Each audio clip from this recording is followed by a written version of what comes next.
Belanglo State Forest, located about 140 kilometers southwest of Sydney, has always been a place of wild beauty and profound silence.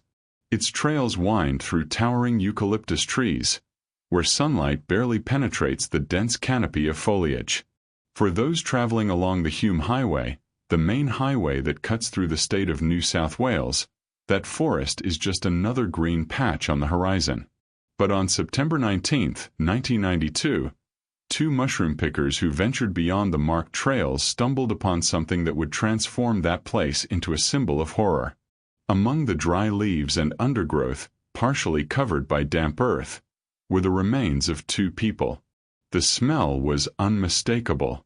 The police were called immediately, and what began as a macabre discovery would soon reveal itself as the tip of a terrifying iceberg. In the preceding years, Australia had become a dream destination for young backpackers from all over the world. The country offered stunning landscapes, well-paid seasonal work, and a relaxed culture that especially attracted Europeans seeking adventure. Between 1989 and 1992, thousands of travelers hitchhiked across the country, relying on the hospitality of others and their own luck. Caroline Clark, 21, and Joanne Walters, 22, were two of these young women. These vibrant British friends had arrived in Australia in April 1992, eager to explore every corner of that exotic continent. They worked on farms, met other travelers, and kept in regular contact with their families in England. In mid-April of that year, they decided to hitchhike from Sydney to Melbourne. That was the last time anyone saw them alive. But Caroline and Joanne weren't the only ones missing. In December 1989, two Australian tourists, James Gibson and Deborah Everest, both 19 years old, left Frankston, Victoria, to attend a music festival in Albury. They never arrived. In January 1991, 21-year-old German Simone Schmidl was traveling alone along the Australian east coast when she was last seen hitchhiking near Liverpool, on the outskirts of Sydney. Months later, in October 1991, another German couple, 21-year-old Gabor Neugebauer and 20-year-old Anya Habschied, left King's Cross, Sydney's vibrant bohemian neighborhood, heading south. They too disappeared without a trace. Families made desperate appeals, posters were distributed, but the investigation seemed to lead nowhere. Until that day in September 1992. The discovery of the first bodies triggered the largest forensic search operation in Australian history. Police teams, firefighters, and volunteers searched every inch of Belanglo State Forest. And they found more. Much more.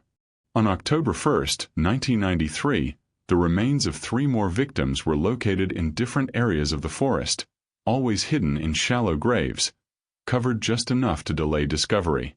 On November 1st of that same year, 2 more bodies were found. 7 young people. 7 lives brutally ended. The autopsy revealed details that chilled the investigators to the bone. The victims had been tortured, some were tied up, others had surgically precise stab wounds. Some had been shot. The violence was methodical, calculated. These were not crimes of passion or opportunism. There was the signature of a predator. Investigators began to trace a profile. Who might have frequent access to that remote area? Who knew those secondary trails well? The answer was closer than they imagined. Ivan Robert Marco Milat was 48 years old when his name began circulating among the detectives on the task force. Born on December 27, 1944, into a family of Croatian immigrants, Ivan was the 5th of 14 children. He grew up in a chaotic home in the suburbs of Sydney, where domestic violence and neglect were routine. From a young age, Ivan displayed disturbing behavior. At 17, he already had his first conviction for robbery. In the following decades, he accumulated an extensive criminal history: assaults, rape, kidnapping. But he always managed to escape with light sentences or acquittals for lack of evidence. He worked as a construction worker and knew the Belanglo area like the back of his hand. He hunted there. He camped there. And, as the police would soon discover, he killed there. The net was closing in. The evidence was beginning to converge on a single name. The investigation gained urgency in early 1994, when the special task force, called Task Force Air, began to gather every fragment of information available. Detective Superintendent Clive Small led a team of more than 30 investigators dedicated exclusively to the Belanglo murders case. They knew they were hunting someone extremely careful, someone who knew enough about forensics to try to cover their tracks. But every criminal, no matter how meticulous, makes mistakes. And Ivan Milat was about to find out in the most devastating way. Milat's first mistake happened years earlier, in January 1990, when he committed a crime that did not end in death. Paul Onions, a 24-year-old British backpacker, accepted a lift from a man on the Hume Highway, near Liverpool, in exactly the same area where the other victims had last been seen. The driver was friendly, chatty, and introduced himself as Bill. They were driving south when, suddenly, the man stopped the vehicle in an isolated area and pulled out a gun. Onions saw ropes in the back seat and knew instantly that his life was in danger. In a burst of pure adrenaline, he opened the door and ran toward the highway. Bill fired, but missed. Onions managed to stop a passing car, and the Good Samaritan driver took him to the nearest police station in Bowral, where he filed a detailed police report, describing the vehicle, the attacker, and even the man's accent and mannerisms. At that time, local police treated the case as an isolated robbery attempt. They filed the report. But Paul Onions never forgot that face. In November 1993, as news of the bodies found in Belanglo began to dominate international headlines, Onions was back in England. He was watching BBC News when a report mentioned that the victims had last been seen on the Hume Highway, hitchhiking. His blood ran cold. He immediately called the Australian Embassy in London and told his story. Task Force Air investigators flew to England to interview him in person. Onions provided stunning details. The model of the car, a silver Nissan Patrol pickup truck, and a precise physical description of the assailant. Most importantly, he identified Milat's voice in a telephone recording that police had obtained through authorized wiretaps. "It's him," Onions said without hesitation. "This is the man who tried to kill me." With this crucial information in hand, detectives began putting together a complete dossier on Ivan Milat. They discovered that he owned multiple registered and unregistered firearms, that he regularly frequented Belanglo to hunt, and that he worked on construction routes that coincided geographically with the disappearances. Interviews with acquaintances revealed a disturbing pattern. Milat was fascinated by knives, loved to brag about his hunting and survival skills, and showed particular contempt for foreigners. A coworker reported that Ivan once commented, with an awkward smile, that backpackers were easy prey. Witnesses began to come forward, recalling seeing Milat in the company of some of the missing. A gas station employee recognized Simone Schmidl in a photo next to a man who matched Ivan's description. Surveillance over Milat intensified. Wiretaps were installed, their movements discreetly tracked. Investigators needed irrefutable physical evidence before making any move. On May 22, 1994, at 5:30 in the morning, more than 50 police officers surrounded Milat's home in Cinnabar Street, Eagle Vale, a working-class suburb of Sydney. He was arrested still in his pajamas, surprised but remaining disconcertingly calm. "You're making a mistake," he said as he was handcuffed. His partner, Chalinder Hughes, watched in shock as officers began searching every room in the home. What they found in that house turned suspicion into absolute certainty. Hidden in secret compartments in the walls, under floorboards and in a back shed, was a veritable collection of macabre trophies. Parts of camping equipment that belonged to the victims, a backpack with Simone Schmidl's name still visible, clothes belonging to Deborah Everest and James Gibson, a camera that Caroline Clark's family identified as hers. There was also ammunition of various calibers, including bullets that ballistics would later confirm were compatible with the projectiles extracted from the bodies. Hunting knives, some with microscopic traces of blood that luminol would reveal under ultraviolet light. And, perhaps most damning, intimate personal belongings of the victims that served no practical purpose. Just the sentimental value of souvenirs of achievements. Ivan Milat had kept souvenirs of his crimes like hunting trophies. During interrogations, Milat denied everything. His defense strategy was simple. He claimed that he was being framed, that the objects had been planted, that he was just a hunter who knew Belanglo well. But his calm began to crack as investigators presented evidence one by one. Forensic analysis of weapons found in his home revealed that at least 3 of them had been used in the murders. Fabric fibers from the victim's clothing were found in their vehicle.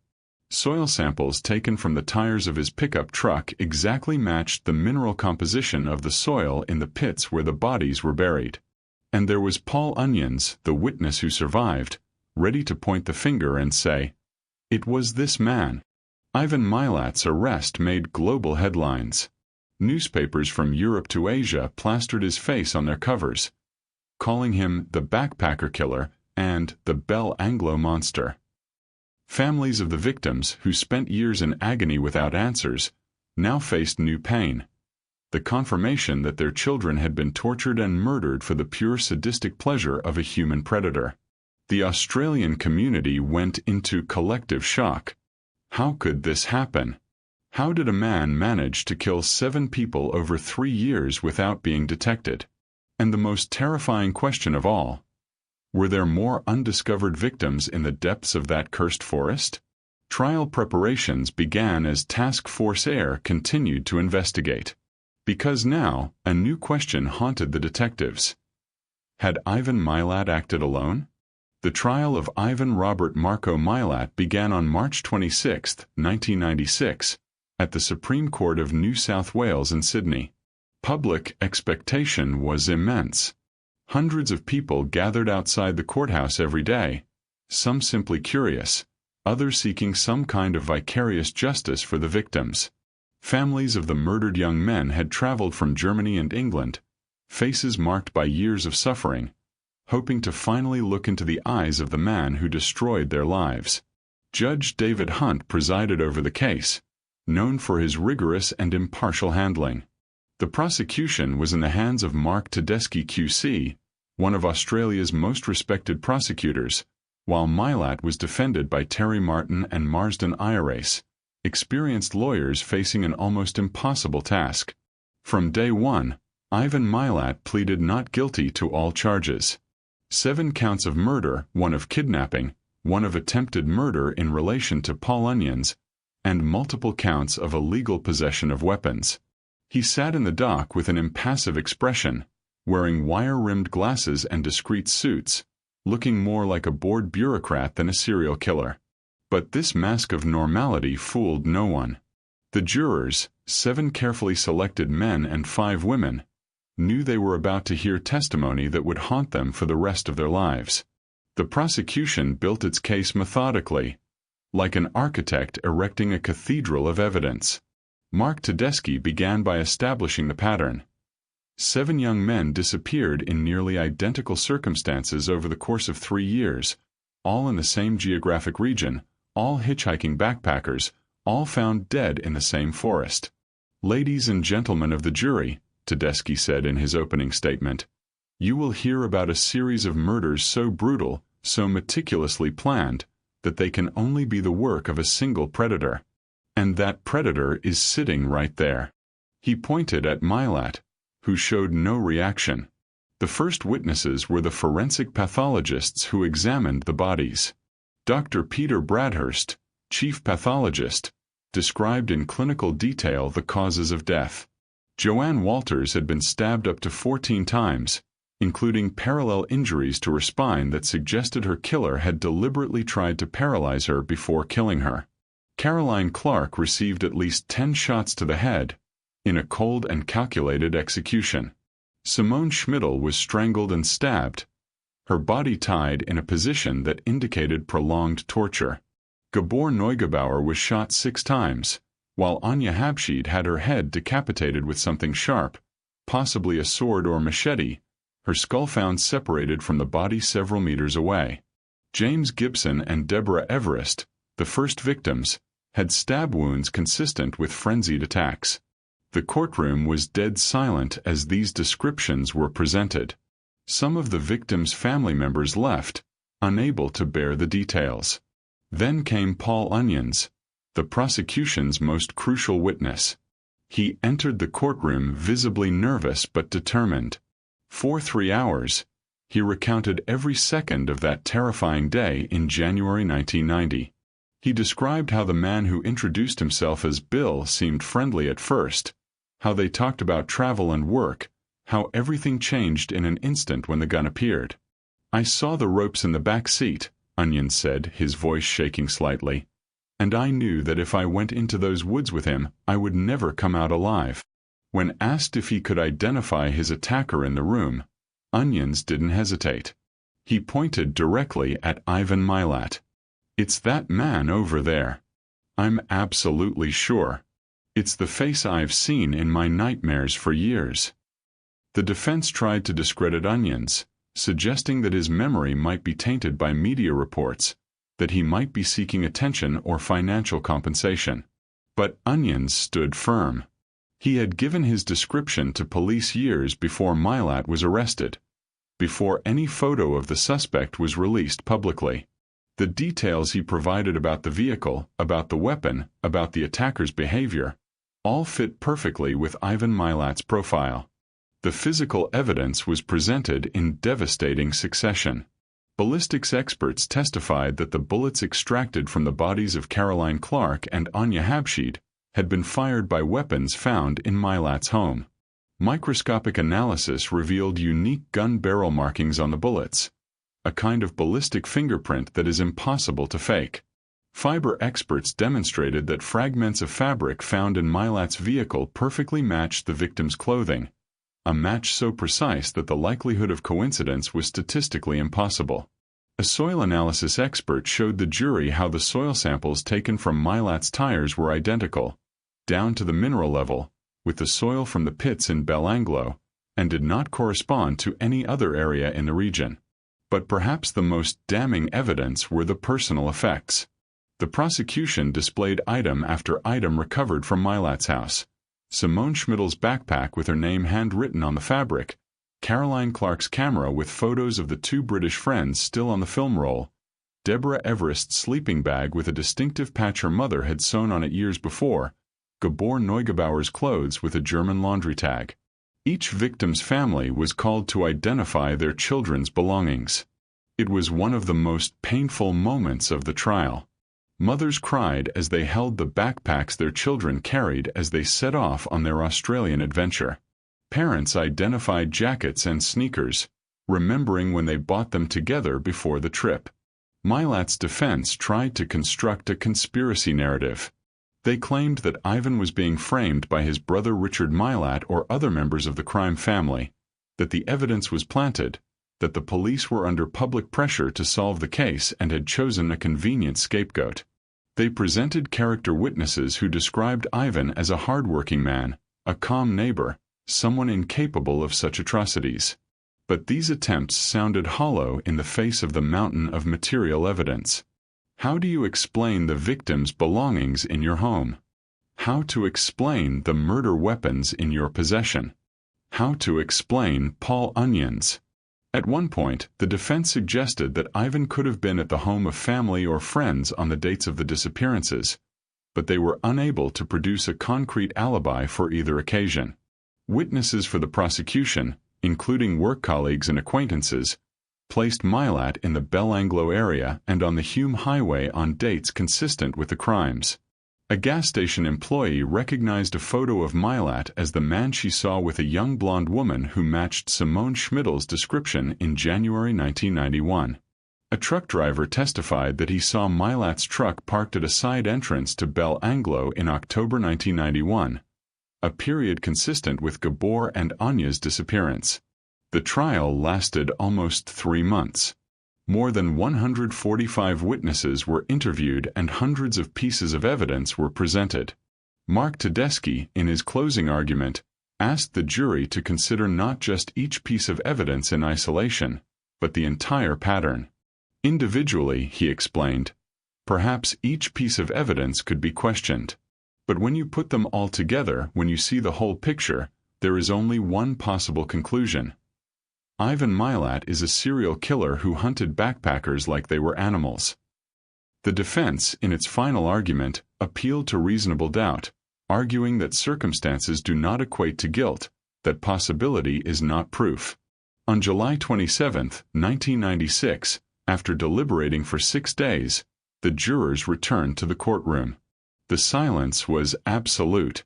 The jury president stood up, holding a paper with visibly shaking hands. In the case of Caroline Clark, guilty of murder. In the case of Joanne Walters, guilty of murder. In the case of Simone Schmidl, guilty of murder. The list continued. Guilty, guilty, guilty. 7 times guilty of murder. Guilty of kidnapping and armed robbery in relation to Paul Onions. Guilty on all counts. Relatives of the victims hugged each other, crying, a mix of relief and renewed pain. Ivan Milat remained motionless, showing no emotion, as if the verdict was about someone else.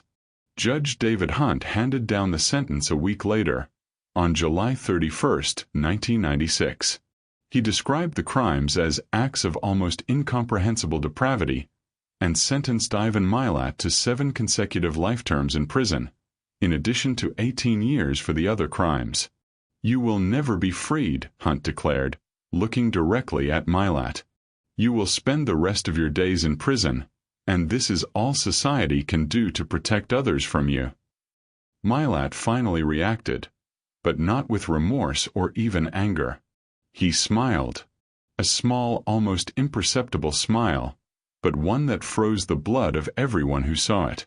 Ivan Milat was transferred to the maximum security Goulburn Correctional Centre prison in rural New South Wales. There, he would continue to make headlines in the following decades, always denying his guilt, going on hunger strikes to attract attention, sending letters to the authorities demanding a new trial. In 2001, he briefly escaped with another inmate, only to be recaptured hours later.